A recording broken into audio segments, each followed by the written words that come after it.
3 weeks after the council meeting, Captain Sam Rodriguez guided his stealth ship Defiance through the dark space between stars. The small vessel was completely invisible to most sensors, using technology that made it blend into the background. Radiation of space. Sam had been running reconnaissance missions for 5 years, but this one felt different. "Captain, I'm picking up distress signals from the New Haven colony," reported his communications officer, Lieutenant Tony Miller. The young man's face was pale as he listened to the encrypted messages coming through his headset. "What kind of distress?" Sam asked, though he already suspected the answer. "Unknown ships attacked the outer defense platforms an hour ago. The attackers retreated when our main fleet arrived, but they took detailed scans of everything." Sam cursed, under his breath.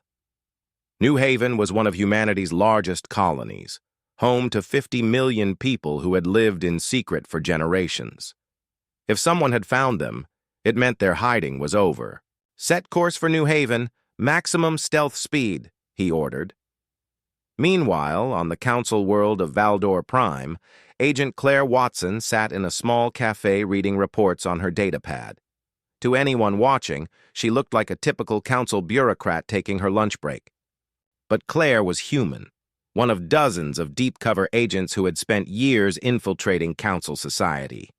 Her appearance had been surgically altered to look like a member of the Aldorian species, with pale green skin and slightly pointed ears. The changes had been painful, but they allowed her to move freely through council space without detection. The datapad showed intelligence reports from across the galaxy. What she read made her stomach turn cold. Council Black operations teams had been deployed to 7 different systems, all in areas where human colonies existed. The official reports called them piracy suppression missions. But Claire knew better.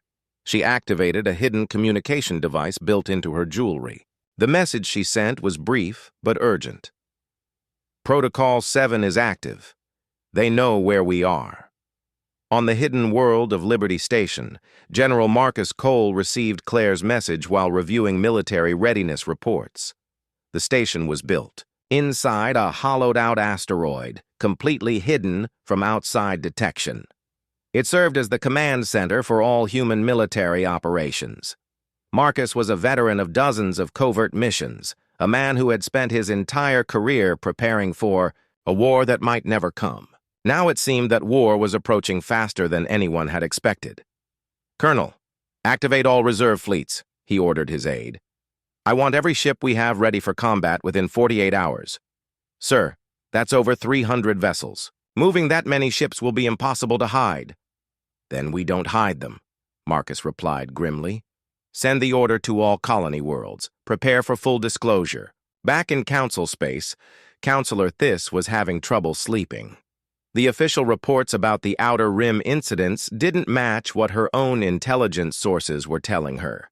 She had spent weeks investigating, using her position to access classified databases. What she found disturbed her greatly. There were gaps in the historical records, places where information had been deliberately removed or altered. The Terra Purge, which supposedly eliminated all humans 4 centuries ago, had inconsistencies that made no sense. She activated her personal computer and began searching through archived news reports from that time period. Most of the records had been sealed, but her security clearance allowed access to older, less protected files. One report caught her attention. It described refugee ships leaving human space during the final days of the Terra Purge. The ships were listed as destroyed by Council forces, but there were no debris fields recorded, no wreckage found, and no bodies recovered.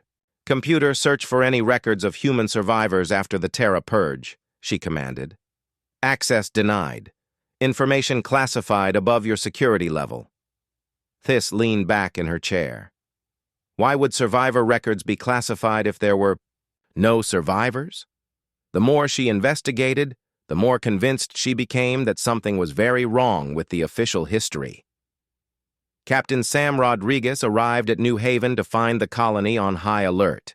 The planet looked peaceful from orbit, with its blue oceans and green continents, but Sam could see the defensive satellites that ringed the world. Several showed damage from recent attacks. "Captain, Admiral Morrison wants to see you immediately," Tony reported. Sam took a shuttle down to the planet's surface, landing at the main military complex. Admiral Morrison was waiting for him in the command center, surrounded by holographic displays showing ship movements across dozens of star systems. "Sam, I need you to take a message to Earth," Morrison said without preamble. "Earth, sir?" Sam was surprised.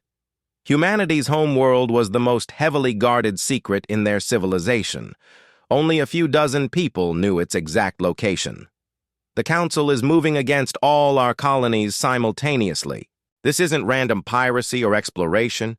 They know we exist, and they're preparing for war."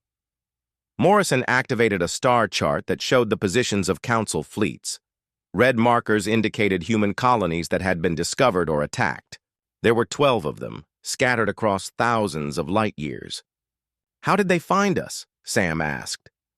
"We think they've been tracking us for months, maybe years. Our stealth technology isn't perfect, and they've had time to develop better sensors."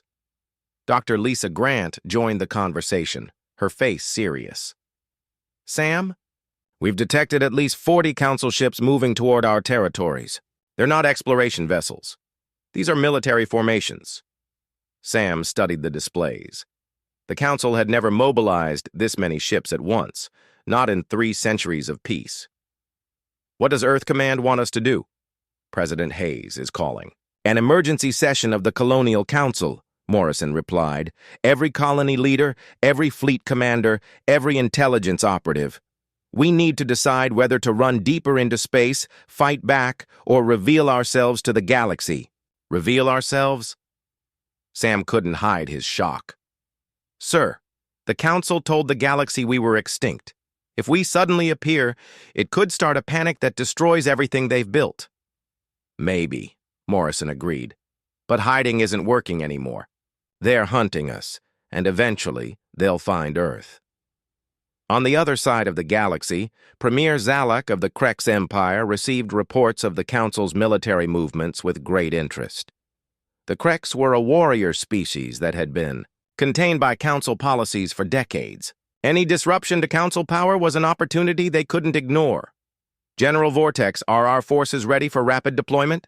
Zalak asked his military commander. "Yes, Premier. We have 50 battle fleets standing by." "Good. If the Council is distracted by whatever they're hunting in the Outer Rim, we can finally reclaim the systems they took from us." Zalak smiled, showing rows of sharp teeth. He didn't know what the Council was after, but any crisis that weakened their enemies was worth exploiting. Back on Zentari Prime, Chairman Vorak received updates on the Black Operations missions. The results were not encouraging. Several human colonies had been located, but the inhabitants had fled before Council forces could capture them. Worse, the human ships that responded to the attacks were far more advanced than intelligence reports had suggested. "Director Nalos, what is our assessment of human military capabilities?" Vorak asked during their private meeting. "Troubling. Chairman, our attack on the New Haven outpost was repelled by ships we couldn't even target properly. Their stealth technology is beyond anything we've seen. And their numbers? Unknown, but significant. We've identified at least 15 colony worlds, and intelligence suggests there may be dozens more." Vorak felt a cold fear settling in his stomach. The decision to hide humanity rather than destroy them had seemed wise 4 centuries ago. Now, it appeared to be the greatest mistake in galactic history. "Double our fleet deployments," he ordered, "and prepare a full briefing for the Council. We may need to tell them the truth about the Terra Purge. Sir, revealing the deception could destroy the Council's authority. Member species will lose all trust in our leadership." "The alternative might be worse," Vorak replied.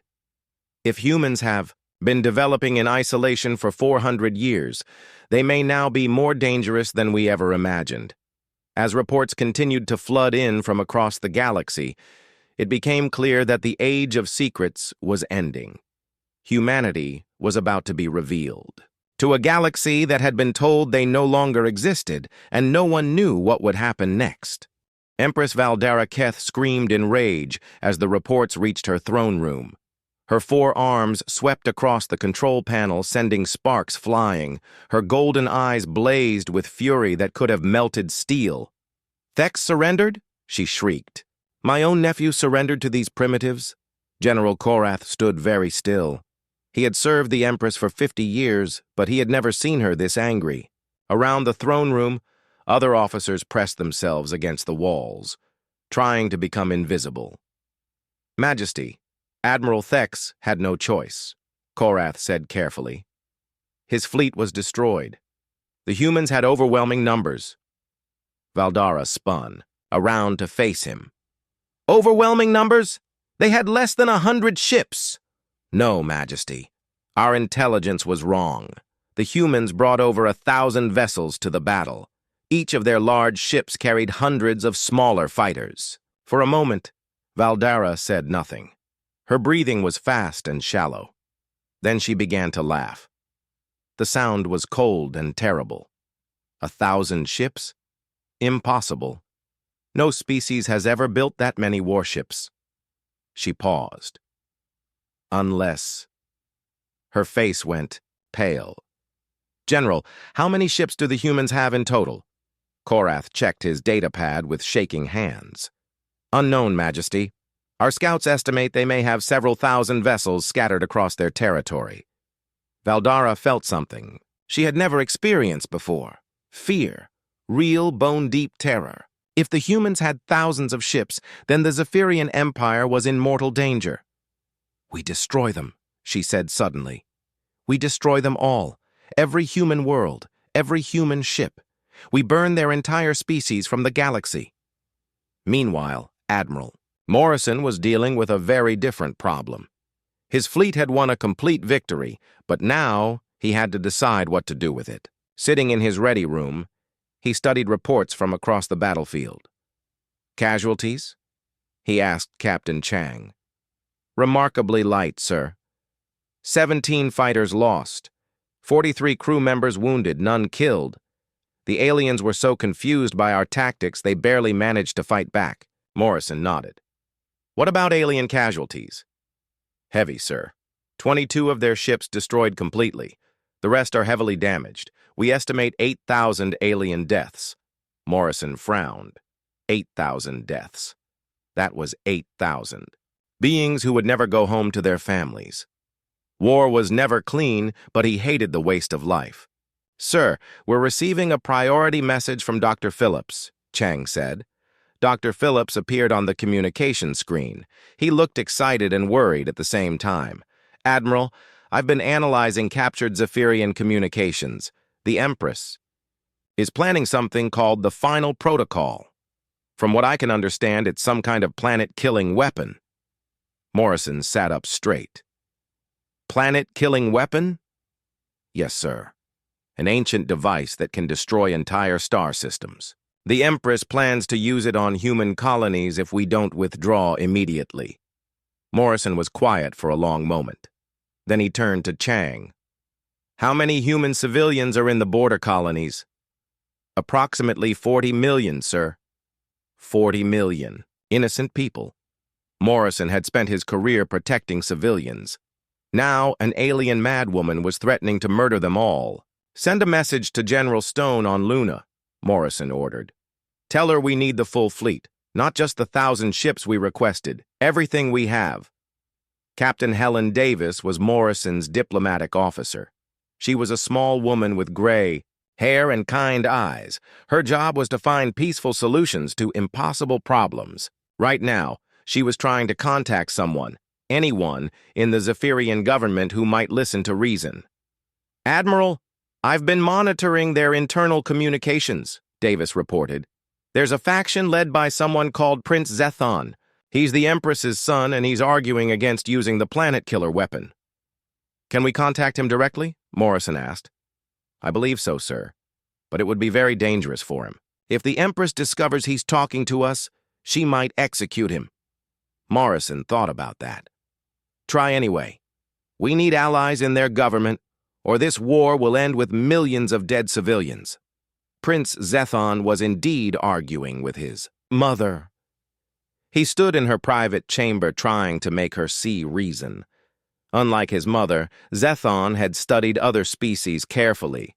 He understood that underestimating enemies was the path to destruction.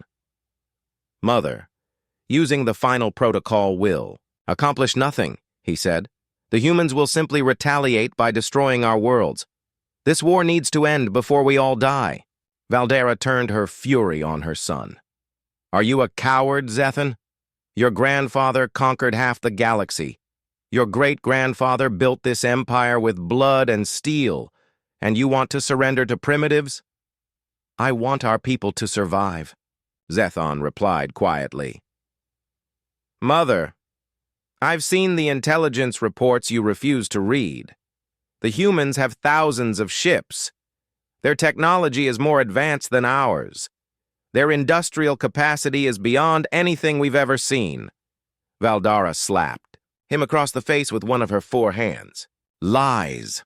All lies. But even as she spoke, more reports arrived. Human fleets were moving throughout Zephyrian space, not the 100 ships her intelligence had promised, not even the 1,000 ships from the first battle, thousands upon thousands of vessels, more than any species had ever built. Admiral Morrison received authorization for full deployment 6 hours later. General Stone's message was simple. Take everything you need, Jake. End this war before it gets worse. The human response was swift and overwhelming. Battle groups that had been held in reserve for decades began moving toward Zephyrian space. The Second Fleet arrived with 300 supercarriers. The Third Fleet brought another 400. The Home Defense Fleet, which had never left the solar system, began the long journey to the front lines. Within 48 hours, Admiral Morrison commanded over 1,500 supercarriers and support vessels. The largest military force in galactic history was assembling in what had been empty space just days before. Captain Nick Thompson watched the gathering fleet with amazement. Admiral Garcia, I've never seen anything like this. There are so many ships I can't count them all. Admiral Garcia nodded grimly. Nick, this is what happens when humans decide to end a war quickly. We don't fight fair. We don't fight with equal numbers. We bring everything we have and we crush the enemy so completely they never want to fight again. But Morrison was still hoping to avoid more bloodshed. He sent message after message to the Zephyrian government, offering peace talks, prisoner exchanges, anything to prevent the use of their planet-killer weapon. Most of his messages were ignored, but one got through to Prince Zethon. The prince sat alone in his chambers reading Morrison's words on a hidden communication device. The human admiral was offering terms that no conqueror in galactic history had ever offered: fair borders, trade agreements, mutual defense pacts, even aid to rebuild the damaged Zephyrian fleet. They want peace, Zethon whispered to himself. Even after winning, they want peace. But his mother was beyond reason. Valdara had activated the final protocol. The ancient weapon was charging its terrible energies. In 6 hours, it would be ready to destroy the human colony world of New Boston and its 8 million residents. Zethon looked out his window at the stars. Somewhere out there, 1,500 human supercarriers waited with the patience of predators. His mother thought she was about to win a great victory. Instead, she was about to trigger the complete destruction of everything their people had built. He had to choose between his loyalty to his mother and his duty to his people. For Prince Zethon, it was no choice at all. He activated his communicator and sent a message to Admiral Morrison. Admiral, this is Prince Zethon of the Zephyrian Royal House. My mother plans to activate a planet-killing weapon in 6 hours. The target is your colony world, New Boston. I can give you the weapon's location, but you must promise to spare civilian lives when you respond. Morrison read the message twice. Then he turned to his fleet commanders. Gentlemen, it appears we're about to witness the true power of 1,500 supercarriers working together. Prepare for emergency deployment. We have 6 hours to save 8 million human lives and probably prevent a galactic war. The largest fleet in history prepared. to move as one. The massive council chamber on Zentari Prime buzzed with quiet conversations. Representatives from 47 different worlds sat in their assigned seats, waiting for the daily session to begin. The room was built like a giant bowl, with each species sitting at their own level based on their biological needs. Some needed water tanks, others required special breathing equipment, and a few floated in energy fields. Chairman Vorak stepped up to the central platform. His tall, blue-skinned frame commanded attention as his four arms gestured for silence. The Zentarian leader had held this position for over 60 years, and his experience showed in every movement. "Today we discuss trade route security in the Outer Rim sectors," Vorak announced, his voice echoing through the chamber's translation systems. "Several cargo ships have reported strange readings near the abandoned systems."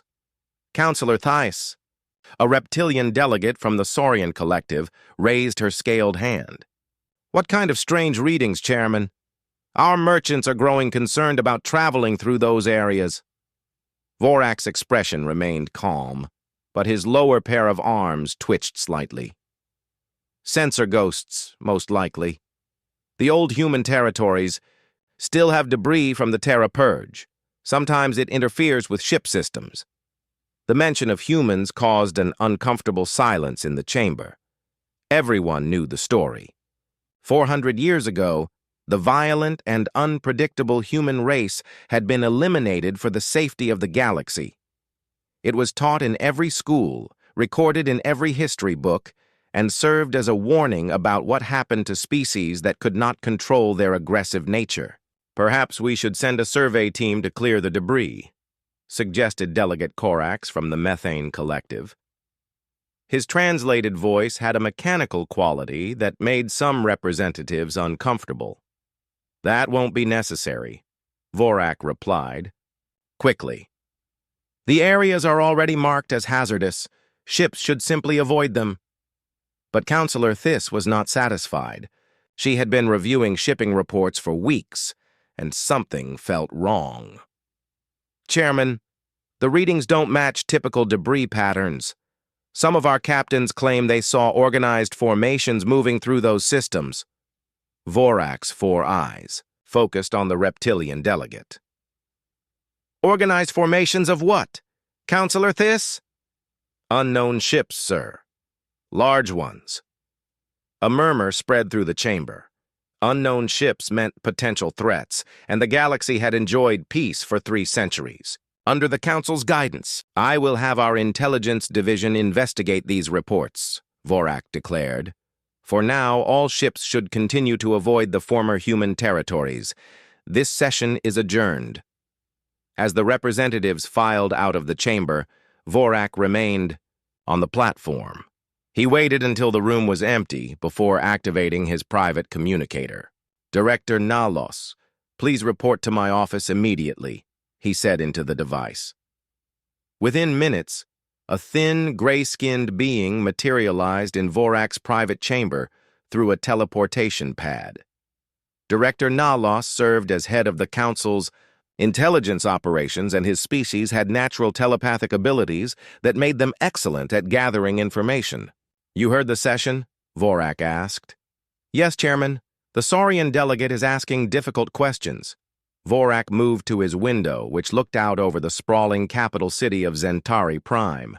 Millions of beings from dozens of species lived and worked together in harmony. This peace had been built on a foundation of carefully controlled information. "How long have we been tracking the human activity?" Vorak asked. 18 months, sir.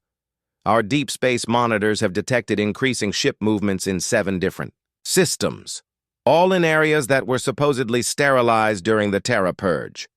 Vorak's hands clenched behind his back. The Terra Purge was the greatest lie ever told to the galaxy. Humans had never been eliminated. Instead, they had been secretly relocated to uncharted space, far from Council territories. The decision had been made by his predecessor, who believed that humans were too dangerous to destroy but too unpredictable to integrate into galactic society. "What kind of ships are we detecting?" Vorak asked. "Unknown designs but highly advanced. Our analysts believe the technology is at least 50 years ahead of anything in Council space. The ships use some kind of stealth system that makes them almost impossible to track. This was exactly what Vorak had feared. For 4 centuries, humans had been developing in isolation, without the constraints of Council regulations or the need to cooperate with other species. They had apparently made incredible technological advances. Have they detected our monitoring stations? We believe so, sir. 3 of our deep space sensors went offline last week. When we sent repair ships, they found the stations intact but completely wiped of data. Vorak turned from the window. Activate. Protocol 7. Director Nalos's large eyes widened. Protocol 7 was the emergency plan for dealing with human resurgence. It had been created 2 centuries ago but never used. Sir, are you certain? Protocol 7 means mobilizing the entire Council fleet. I'm certain. And Director, I want all records of human activity classified at the highest level. No one outside this room knows the truth about the Terra Purge. What about Counselor Theiss? She's asking questions. Feed her false information. Tell her the readings are from automated mining equipment left behind by the Krex Empire. That should satisfy her curiosity. Director Nalos nodded and disappeared through the teleportation pad, leaving Vorak alone with his thoughts. Meanwhile, thousands of light years away in an uncharted system, Admiral Jake Morrison stood on the bridge of his flagship, the Defender. The massive ship was unlike anything in Council space, built with technology that had been refined over 4 centuries of isolation. Admiral, we've confirmed that Council monitoring stations are tracking our patrol routes, reported Commander Ben Hayes from his position at the tactical station. Morrison was a tall man with graying hair and sharp blue eyes. His uniform bore no resemblance to the military dress of Council species. Everything about human civilization had evolved separately from the galaxy they had once been part of. How many stations? Morrison asked. 7 that we've found. Our intelligence division believes there are more. Dr. Lisa Grant looked up from her science station. She was one of the brightest minds in human space, responsible for many of the technological advances that kept their civilization hidden. Admiral, our stealth systems are holding, but if they're actively looking for us, it's only a matter of time before they find our colonies. Morrison nodded grimly. The human colonies were spread across dozens of systems, housing over 8 billion people. New Haven alone had a population of 50 million. All descendants of the humans who had been secretly relocated centuries ago. Recommendations? Morrison asked his senior staff. We have 3 options, Hayes replied. We can pull back deeper into uncharted space. We can destroy the monitoring stations, or we can make contact. Contact means revealing ourselves to the galaxy, Dr. Grant added. After 400 years of being told we don't exist, that could cause panic. Morrison stared at the star chart showing Council territories. For generations, humans had watched from the shadows as the galaxy prospered under the lie of their extinction. They had helped when they could, secretly protecting shipping lanes from pirates and providing anonymous aid during natural disasters. But now their existence was being discovered. Begin quiet preparations for all 3 options, Morrison ordered. And send a message to all colony worlds. Tell them to be ready for anything. As the crew carried out his orders, Morrison wondered if the time for hiding was finally coming to an end. The galaxy was about to learn that humans had never been extinct, and that discovery would change everything. The ancient weapon hung in space like a metal moon. It was 5 kilometers across and covered with strange symbols that hurt to look at. The Zephyrians had built it 10,000 years ago, when their empire was young and hungry. It had destroyed entire star systems, turning suns into death and planets into dust. Empress Valdara stood before its control panel, her 4 hands dancing across alien symbols. Her golden eyes reflected the weapon's growing energy. Soon she would show these human primitives what real power looked like. Final activation in 30 minutes, Majesty, reported the weapon's keeper. an ancient Zephyrian whose skin was almost white with age. The humans will learn to fear the Zephyrian Empire once again. But Valdara didn't know that Prince Zethon had betrayed her. She didn't know that human ships were already moving toward her position. Most importantly, she didn't know that Admiral Morrison had just given an order that would change galactic history forever. "All ships, emergency jump," Morrison commanded, from his flagship. "Formation Omega-7. We have one chance to stop this weapon before it fires." Across 100 light-years of space, 1,500 human supercarriers began to move as one. The largest fleet ever assembled was converging on a single point. Each ship carried thousands of crew members and enough firepower to crack moons. Together, they represented the full military might of humanity. Captain Chang checked her tactical display. "Admiral, all ships reporting ready. Jump coordinates locked. We'll arrive in the Zephyrian home system in 14 minutes. Morrison nodded. "Signal all fleet commanders. This is not an attack mission. We're going to contain that weapon, not destroy it. I want minimal casualties on both sides." Lieutenant Commander Rodriguez was already in her fighter, waiting in the launch bay. Around her, thousands of other pilots prepared for what might be the most important battle in human history. "Listen up, people," she said over the squadron channel. "Our job is to protect those big ships while they do something impossible. The admirals think they can contain a planet-killer weapon. Our job is to make sure no one stops them from trying." Admiral Garcia commanded the Second Fleet from his flagship. 300 supercarriers followed his orders. Each one was a miracle of human engineering, carrying enough firepower to level continents. "XO signaled to Admiral Morrison," Garcia said. "Second Fleet ready for insertion. We'll take the north approach." Commander Brooks nodded. "Message sent, sir. Admiral Turner signals that Third Fleet is also ready." Garcia looked out at the stars. Somewhere ahead was an alien weapon that could destroy entire worlds. In a few minutes, humanity would either stop it or die trying.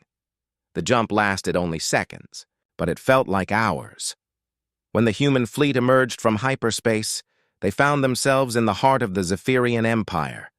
The enemy homeworld hung before them like a blue jewel. Around it floated the ancient weapon, crackling with deadly energy, and surrounding the weapon were the last 60 ships of the Zephyrian fleet. Empress Valdara stared at her screens in shock. Where moments before there had been empty space, now there were more ships than she had ever seen. The humans had brought their entire fleet. Every vessel they possessed was here, in her home system. "How many?" she whispered. 1,500 supercarriers, Majesty," her tactical officer reported. His voice shook with fear. "Plus support vessels. We count over 2,000 ships total." Valdara felt her world crumble around her. 2,000 ships. The largest empire in galactic history commanded perhaps 300 vessels across all their territory. These humans had brought 7 times that number to a single battle. Morrison's voice echoed across all frequencies. "Empress Valdara, this is Admiral Morrison. We know about your weapon. We're here to prevent its use. Surrender now, and no more blood needs to be spilled." Valdara laughed, but there was hysteria in the sound. "You think your primitive ships can stop the final protocol? This weapon destroyed the gods themselves." "Maybe," Morrison replied calmly. "But we're going to try anyway." He turned to his fleet commanders. "All ships, implement containment protocol. 7. I want every vessel positioned exactly as we practiced. We get one chance at this." What happened next had never been attempted in galactic history. 1,500 massive starships began moving in perfect coordination. They formed a sphere. Around the ancient weapon, each vessel precisely positioned. The formation was so perfect it looked like the work of gods. Captain Thompson watched from his bridge as the human fleet arranged itself around the Zephyrian weapon. "XO, have you ever seen anything like this?" His executive officer shook her head. "No, sir. This is either the bravest thing humans have ever done or the most foolish." Inside the weapon, Valdara realized what the humans were attempting. "They're trying to contain the blast," she said in amazement. "They think they can absorb the energy of a planet killer with their ships." It was impossible. The weapon could destroy solar systems.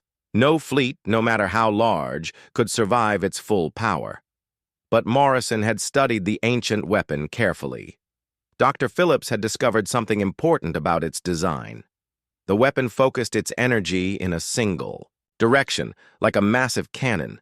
If the human ships could absorb and redirect that energy, "Firing in 60 seconds, the weapon's keeper announced. Morrison opened a channel to all human ships. "This is Admiral Morrison to all vessels. In 1 minute, we're going to do something that's never been done before. We're going to catch a planet-killer weapon with our bare hands. Trust your ships, trust your crews, trust each other." The weapon fired. A beam of pure destruction lanced out from the ancient device. It struck the first line of human ships with enough force to crack worlds. For a moment, it seemed like the supercarriers would be vaporized instantly. But human engineering held. The ship's shields flared white-hot, absorbing impossible amounts of energy. As each shield failed, the energy passed to the next ship in the formation. Layer after layer of human vessels shared the weapon's terrible power. Captain Johnson watched his ship's displays as energy levels climbed beyond anything they were designed to handle. "Hull temperature critical," his engineer reported. "Shields at 300% capacity." "Hold position," Johnson ordered. "We can take it." And they did. 1,500 ships working together absorbed the full power of a weapon that could destroy star systems. The energy passed from vessel to vessel, spreading the impossible load across the entire fleet. When the weapon finally stopped firing, the ancient device was drained and powerless. It would take decades to recharge. Around it, the human fleet floated, damaged but intact. They had done the impossible. Empress Valdara stared at her screens in complete silence. The humans had caught her ultimate weapon like children catching rain in their hands. Her empire's greatest achievement had been neutralized by beings she had called primitives. "Majesty!" Prince Zethon's voice came from behind her. "It's over. We must surrender." Valdara turned to face her son. For the first time in her life, she looked small and fragile. "They stopped it. They actually stopped the final protocol." Morrison's voice filled the chamber again. "Empress Valdara, your weapon is disabled. Your fleet is outnumbered 30-1. This war is over, but we're still willing to discuss peace terms." The Empress looked around at her bridge crew. They were all watching her, waiting for orders. She could order them to fight to the death. They would obey. But it would accomplish nothing except more death. "Open a channel," she said quietly. Morrison's face appeared on the screen. He looked tired but relieved. "Your Majesty." Valdara studied the human admiral. He commanded the largest fleet in galactic history. He had just defeated her ultimate weapon. He could destroy her homeworld with a single order, but his eyes showed only concern for the lives that had already been lost. "Admiral Morrison," she said formally. "The Zephyrian Empire formally surrenders to the human Space Force." Morrison nodded gravely. "Thank you, Your Majesty. We accept your surrender. Now let's talk about building a better future for both our peoples." As the two fleets faced each other in the light of the Zephyrian sun, something new was born in the galaxy. Not conquest, but cooperation. Not domination, but partnership. Prince Zethon would later write that this was the day the galaxy learned that true strength came not from the ability to destroy, but from the wisdom to choose mercy. Humanity had proven they could build more ships than anyone could count. More importantly, they had proven they could choose peace when victory was within their grasp.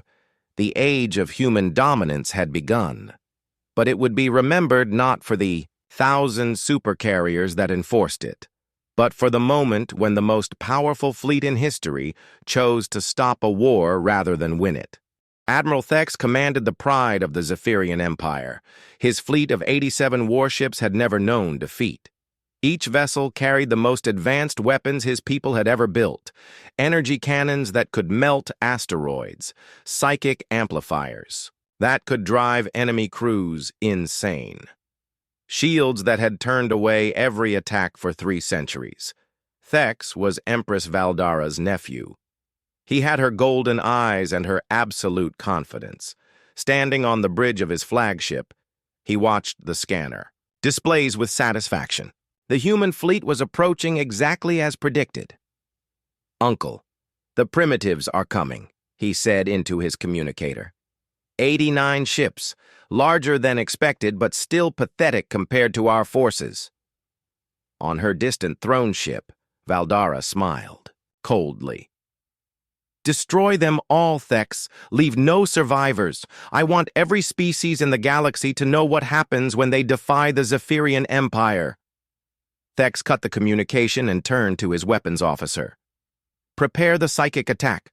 Once their crews are driven mad, we can board their ships and study their primitive technology." What Thex didn't understand was that his scanners were lying to him. They showed 89 large human ships, but they weren't seeing the thousands of smaller craft hidden inside each vessel. Every human supercarrier was like a floating city that could give birth to a swarm of deadly fighters. Admiral Morrison stood calmly on his bridge as the 2 fleets approached each other. Around him, his officers worked with quiet efficiency. They had trained for this moment their entire careers. "Sir, the alien fleet is moving into attack formation," reported Captain Chang. 87 ships confirmed. They're broadcasting some kind of unusual energy pattern. Dr. Phillips looked up from his scanner. "Admiral, I'm detecting a psychic attack attempt. Their ships are trying to project mental interference at our crews." Morrison smiled slightly. "Any effect?" "None, sir. Our neural implants are blocking the psychic energy completely. The aliens might as well be trying to sink our ships by shouting at them." Lieutenant Commander Amy Rodriguez waited in the launch bay of the USS New Horizon. Around her, 300 fighter pilots sat in their cockpits, ready for battle. Rodriguez was small and quick, with black hair and steady hands. She had been Morrison's best pilot for 5 years. "Listen up, people," she said over the squadron frequency. "The aliens think they can mess with our minds. They're about to learn that humans don't break that easily. Stay in formation and watch your targets. We want prisoners if possible." Captain Steve Johnson commanded the USS New Horizon, one of Morrison's newest supercarriers. His ship was 8 kilometers of pure destruction. It carried 500 fighters, 200 bombers, and 50 heavy gunships. The weapon systems alone could level a continent. "Ma'am, we're in range," Johnson reported to Admiral Morrison. "Request permission to launch fighters." Morrison studied the tactical display. The alien ships were spreading out, trying to surround the human fleet. It was a classic maneuver that had probably worked for centuries. Against any normal enemy, it would have been devastating. "Permission granted," Morrison said. "All ships, launch fighters. Let's show our new friends what humans can do." Across the human fleet, launch bays opened like flowers blooming in space. Thousands of small craft poured out in perfect formation. The aliens had expected to fight 89 large ships. Instead, they suddenly faced over 40,000 individual targets. Admiral Thex stared at his displays in shock. "What is this? Where did all these ships come from?" His tactical officer was frantically adjusting the scanners. "Sir, each human vessel was carrying hundreds of smaller craft. They're launching everything at once." Thex felt the first cold touch of fear. "How many?" "Estimated 43,000 fighters and bombers, Admiral. Plus their main ships are still approaching." The young admiral's confidence began to crack. 43,000? That's impossible. No ship can carry that many fighters. But the evidence was right in front of him. Wave after wave of human fighters were forming up into attack groups. Each group had more ships than some entire fleets. Lieutenant Commander Rodriguez led the first. Attack wave. Her 300 fighters moved like a school of fish, turning and diving as one unit. Behind her came 20 more groups just like hers. "Target their weapon systems first," she ordered. We want them alive if possible. The Zephyrian point defense systems opened fire. Energy beams lashed out at the approaching humans. For a moment, Thex thought his ships might hold. Then the human fighters began their attack runs. Rodriguez dove toward the nearest alien ship, her fighters' guns blazing. Plasma bolts hammered into the Zephyrian shields. Behind her, 50 more fighters added their fire to the assault. The alien ship's shields flared and died under the concentrated attack. Direct hit on Target 7, Rodriguez reported. Their shields are down. Moving to weapons targeting. Across the battlefield, the same scene played out dozens of times. Human fighters swarmed over Zephyrian ships like angry insects. The aliens had trained to fight other large vessels. They had never faced anything like this coordinated assault. Captain Johnson watched the battle from his command center. His ship hadn't even fired its main guns yet. The fighters were handling everything. "Sir, alien ship number 12 is trying to retreat," his weapons officer reported. Johnson considered for a moment. "Let them go, but disable their engines first. We don't want them carrying tales of our full strength." A single shot from the New Horizons main cannon reached out across space. The massive plasma beam struck the fleeing alien ship precisely in the engine section. The vessel went dead in space, helpless but alive. Admiral Thex realized his fleet was being destroyed piece by piece. His proud warships were being torn apart by swarms of tiny human fighters. Worse, the main human ships hadn't even joined the battle yet. "All ships, focus fire on the human carriers," he ordered desperately. "If we can destroy their big ships, maybe the fighters will retreat." It was a good plan. It might have worked against any other enemy. But the human supercarriers were built for exactly this kind of battle. Their armor was 3 meters thick. Their shields could stop planet-killing weapons. The few Zephyrian shots that reached them bounced off harmlessly. Within 2 hours, half of Thex's fleet was either destroyed or disabled. His remaining ships were running low on ammunition. The human fighters kept coming in endless waves. "Admiral, we're receiving a transmission from the humans," his communications officer reported. Admiral Morrison's face appeared on the screen. He looked calm and professional, not like a man winning a crushing victory. "Admiral Thex, I presume. I'm Admiral Morrison of the Human Space Force. I'm prepared to accept your surrender at any time. Your crews have fought bravely, but this battle is over." Thex stared at the human commander. "You have not won yet, Morrison. We still have ships left to fight." Morrison nodded politely. "You have 37 functional vessels remaining. I have 48,000 fighters still in perfect condition, plus 67 fully armed supercarriers that haven't fired a shot yet. Mathematics is not on your side."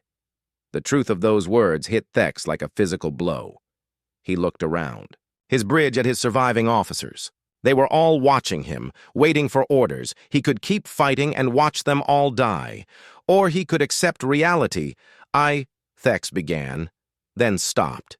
He thought of his aunt's rage if he surrendered. Then he thought of his crews dying for nothing. "I need time to consider your offer," he said finally. Morrison smiled slightly. "Take all the time you need, Admiral. We're not going anywhere." As the transmission ended, Thex slumped in his command chair. Around him, his bridge crew waited in silence. Outside, 40,000 human fighters circled like wolves, patient and deadly. For the first time in 3,000 years, a Zephyrian fleet faced total defeat, and this was just the beginning.